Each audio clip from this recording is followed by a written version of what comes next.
Friends இன்றைக்கி ஒரு AC complaint சொல்லியிருந்தாங்க. என்ன ஏசி அப்படின்னா blue star inverter AC. Cooling வரல அப்படின்னாங்க. சரி என்னென்னு வந்து செக் பண்ணலாம் அப்படின்னு பார்த்தீங்கன்னா, ஒரு பைப் மட்டும் ஐஸ் கட்டுச்சு.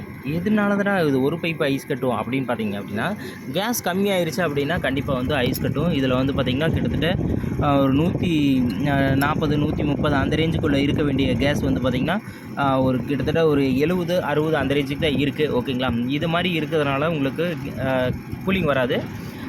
இது ஏசி வாங்கி ஒரு 1.5 வருஷம் தான் ஆச்சு. அதனால் வந்து பார்த்திங்கன்னா யூனிட் குவாலிட்டி இல்லை அப்படின்னாலும் அல்லது ஃபிட்டிங் குவாலிட்டியாக இல்லைன்னாலும் கண்டிப்பாக இந்த மாதிரி கேஸ் லீக் அடிக்கடி வரக்கான வாய்ப்பு இருக்கும். இந்த மாதிரி மைல்டு லீக்கை வந்து நம்ம நைட்ரஜன் ப்ரெஷர் வச்சு ஹோல்ட் பண்ணி தான் அப்புறம் தான் பார்க்க முடியும். இல்லாட்டி அதை கண்டுபிடிக்க முடியாது.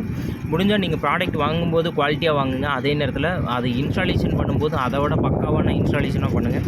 2 முக்கியமானது. தேங்க்யூ.